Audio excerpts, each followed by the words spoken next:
Hello दोस्तों, welcome to fiction verse, जहां कहानियां सिर्फ सुनी नहीं जाती, महसूस की जाती हैं। आज हम लेकर आए हैं the Arabian Nights, the 1000 nights and night, अल्फ लैला व लैला, वॉल्यूम 1 का एपिसोड 3, व्यापारी और जिन्न की कहानी। यह कहानी अरबी दास्तानों का एक ऐसा हिस्सा है जहां किस्मत, मौत और रहस्य की टकराहट हमें एक अनोखी दुनिया में ले जाती है। एक व्यापारी जिसने अनजाने में एक जिन्न के बेटे की जान ले ली, और अब उसका सामना है उस जिन्न से जिसकी आंखों में सिर्फ बदला और खून की प्यास है। लेकिन मौत की घड़ी के करीब खड़ा यह व्यापारी अकेला नहीं है। उसकी मुलाकात कुछ रहस्यमयी बुजुर्गों से होती है। हर एक अपने साथ लाता है एक राज, एक कहानी जो न सिर्फ जिन्न का क्रोध शांत कर सकती है बल्कि उस व्यापारी की जान भी बचा सकती है। तो दोस्तों, आइए अब चलते हैं इस अद्भुत दास्तान की ओर, जहां हर लम्हा रोमांच से भरा है और हर किरदार अपने भीतर एक रहस्य छिपाए बैठा है। बहुत समय पहले की बात है। एक व्यापारी था, धन दौलत से भरपूर। उसके कारोबार दूरदराज के कई शहरों में फैले हुए थे। उसके काफिले, उसके सौदे, उसके सोने चांदी के सिक्के, सब कुछ उसकी समृद्धि का सबूत थे। एक दिन की बात है, वह व्यापारी अपने घोड़े पर सवार होकर एक नगर से दूसरे नगर की ओर जा रहा था। सफर लंबा था और गर्मी असहनीय। सूरज सिर पर इस तरह तप रहा था मानो आग बरसा रहा हो। वह थककर एक घने पेड़ की छाव में उतर आया। उसने अपने थैले से कुछ सूखी खजूरें और टूटी हुई रोटियां निकाली। वहीं बैठकर उसने धीरे धीरे अपना पेट भरना शुरू किया। हवा बिल्कुल शांत थी, बस कहीं दूर से पक्षियों की आवाज आ रही थी। जब उसने खजूरें खा ली तो उसने उनके बीज जमीन पर फेंकने शुरू किए। वह लापरवाही से उन्हें दूर फेंकता जा रहा था, लेकिन जैसे ही आखिरी बीज उसके हाथ से निकला, अचानक जमीन कांपी, हवा भारी हो गई और उसके सामने एक भयंकर आकृति प्रकट हुई। वह था एक जिन्न। उसकी कदकाठी आसमान को छू रही थी, चेहरा क्रोध से विकराल और हाथ में एक नंगी तलवार चमक रही थी। उसकी आंखें अंगारों की तरह लाल थी और उसकी आवाज गरजती हुई गूंजी, ए व्यापारी, खड़ा हो जा, ताकि मैं तुझे उसी तरह मार डालूं जैसे तूने मेरे बेटे को मारा है। व्यापारी का दिल धक से रह गया। कांपती आवाज में उसने पूछा, मेरे सरदार, मैंने कब तुम्हारे बेटे को मारा? मैंने तो ऐसा कभी नहीं किया। जिन्न की गरज और भी तेज हो गई। तूने खजूरें खाई, और जब उनके बीज तूने ताकत से फेंके तो उनमें से एक बीज मेरे बेटे के सीने पर आ लगा। मेरा बच्चा वही गिरकर मर गया, और अब तेरी मौत तय है। व्यापारी की आंखों में आंसू आ गए। उसने सिर झुकाते हुए कहा, सब कुछ अल्लाह की मर्जी से होता है। हम उसी से आए हैं और उसी की ओर लौटना है। अगर मेरे हाथों तेरे बेटे की मौत हुई तो वह अनजाने में हुई। मैं तुझसे रहम की भीख मांगता हूं, मुझे माफ कर दे। लेकिन जिन्न ने तलवार लहराई और दहाड़ा, नहीं, तुझे मरना ही होगा। इतना कहकर उसने व्यापारी को बालों से पकड़कर जमीन पर पटक दिया। उसकी तलवार हवा में उठी और व्यापारी की आंखों में मौत का साया उतर आया। आंसुओं से भरी आंखों के साथ व्यापारी ने आसमान की ओर देखा और कहा, मैं अपना मामला अल्लाह के हवाले करता हूं। और फिर वह धीमे धीमे शेर पढ़ने लगा। उसकी आवाज कांप रही थी, लेकिन हर शब्द दर्द और हकीकत से भरा था। जिंदगी दो हिस्सों में बंटी है, एक में खुशी, दूसरे में गम। कभी तूफान आता है तो सब कुछ बहा ले जाता है, लेकिन मजबूत दरख्त ही उसका बोझ सह पाते हैं। कितने ही पेड़ जमीन पर उगते हैं, सूखे भी, हरे भरे भी, पर बीज सिर्फ उन्हीं के फेंके जाते हैं जिन पर फल लगते हैं। क्या तूने नहीं देखा कि लाशें समंदर की सतह पर तैरती हैं, जबकि अनमोल मोती गहराइयों में छिपे रहते हैं? आसमान में लाखों तारे हैं, पर जब ग्रहण लगता है तो वो सूरज और चांद को भी ढक लेता है। तूने अपने अच्छे दिनों को गिनकर खुशियां मनाई, लेकिन बुरे दिनों की आहट को कभी नहीं समझा।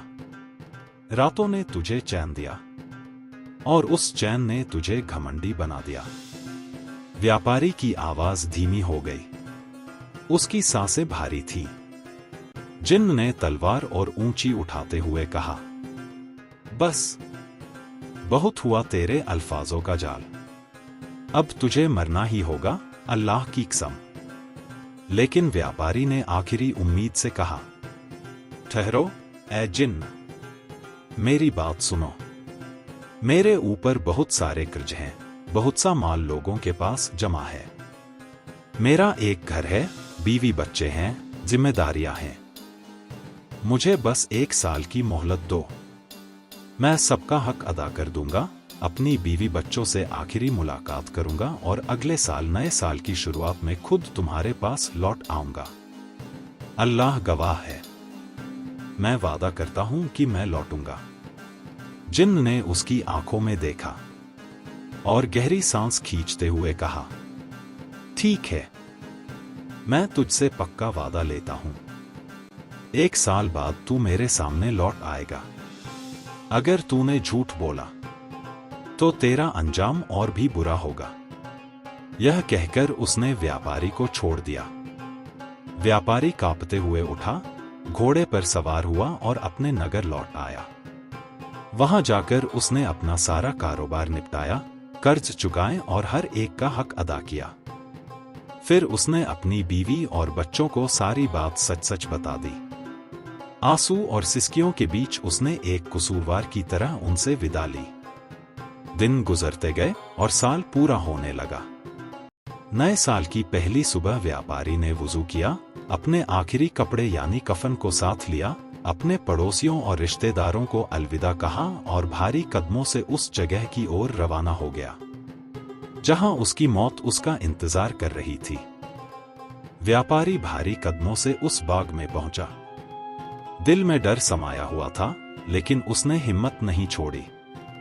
पेड़ की छाव तले वह बैठ गया और आंखों में आंसू लिए अपनी किस्मत को कोसने लगा।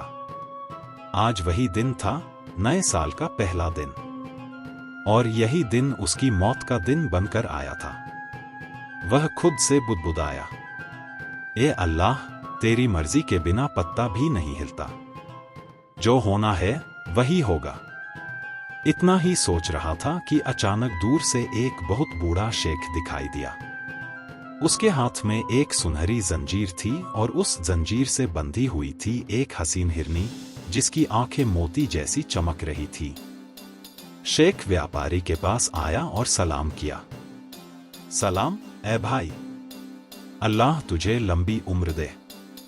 लेकिन तू यहां अकेला क्यों बैठा है? क्या तुझे मालूम नहीं, ये जगह तो जिन्नों और बुरी रूहों का अड्डा है? व्यापारी ने गहरी सांस ली और कांपती आवाज में सारा हाल कह सुनाया, कैसे उसने खजूर का बीज फेंक दिया था, कैसे जिन्न का बेटा मरा और अब कैसे उसे अपनी मौत का इंतजार करना पड़ रहा है। शेख ने हैरानी से कहा, सुभान अल्लाह, तेरी दास्तान तो सचमुच अजीब है। अगर ये बात पत्थर पर भी लिखी जाती तो पढ़ने वाला कांप उठता। वह व्यापारी के पास बैठ गया और बोला, ए भाई, अब मैं तुझे अकेला नहीं छोड़ूंगा। देखूंगा कि तेरे और उस जिन्न के बीच क्या अंजाम होता है। दोनों बातें कर ही रहे थे कि अचानक हवा में सरसराहट हुई। धूल के बादल से एक और बूढ़ा शेख प्रकट हुआ। इस बार उसके साथ थे 2 काले शिकारी कुत्ते जो अपनी आंखों से अजीब चमक बिखेर रहे थे। उसने भी उन्हें सलाम किया और पूछा, तुम लोग यहां इस सुनसान और खतरनाक जगह पर क्यों बैठे हो? पहले शेख और व्यापारी ने उसे भी सारा किस्सा सुना डाला। वह भी उनके पास बैठ गया और कहा, अल्लाह गवाह है, मैं भी अब देखना चाहता हूं कि आगे क्या होता है। तीनों के दिलों में डर था, लेकिन वे चुपचाप इंतजार करते रहे। कुछ ही देर बीती थी कि तीसरा शेख वहां आ पहुंचा। इस बार उसके साथ थी एक सुंदर लाल भूरी खाल वाली घोड़ी। उसने भी सलाम किया और पूछा, ये जगह तो जन्नत और जिन्नों का इलाका है, तुम यहाँ क्यों बैठे हो? फिर वही कहानी उसे भी सुनाई गई। तीनों बूढ़े अब व्यापारी के पास बैठे थे और चारों के चेहरों पर चिंता की लकीरें गहरी होती जा रही थी। तभी अचानक आसमान में धूल का गुबार उठने लगा। हवा इतनी तेज हुई कि मानो रेत का तूफान आ गया हो। रेत के बीच से धीरे धीरे एक भयंकर आकृति सामने आई।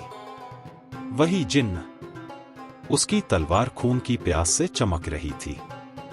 उसकी आंखों से चिंगारियां निकल रही थीं और उसके चेहरे पर सिर्फ नफरत का साया था। उसने दहाड़ लगाई, कहाँ है वो व्यापारी? आ जा सामने। आज मैं तेरा खून बहाऊंगा, जैसे तूने मेरे बेटे की जान ली थी। यह सुनकर व्यापारी के होश उड़ गए। उसकी आंखों से आंसू बह निकले। वह जमीन पर गिर पड़ा और बोला, ए जिन्न, मैंने तेरे बेटे को जानबूझकर नहीं मारा था। रहम कर, मुझे माफ कर। लेकिन जिन्न चीखा, चुप, तेरा अंजाम सिर्फ मौत है। तीनों बूढ़े और व्यापारी चारों जोर जोर से रोने लगे। तब पहला शेख यानी हिरनी का मालिक जिन्न के पास गया। उसने झुककर जिन्न का हाथ चूम लिया और कहा, ऐ जिन्न, ऐ जिन्नों का सरदार, अगर मैं तुझे अपनी और इस हिरनी की कहानी सुनाऊं और वह कहानी तुझे अजीब और अनोखी लगे, तो क्या तू इस व्यापारी के खून का 1/3 हिस्सा मुझे माफ कर देगा?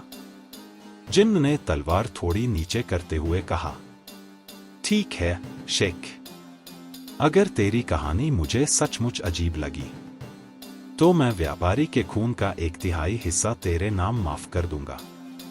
शेख ने गहरी सांस ली, हिरनी की ओर देखा और फिर बोला, तो सुन ए जिन्न, मेरी और इस हिरनी की अजीबोगरीब दास्तान। और इसके साथ ही उसने अपनी कहानी शुरू की।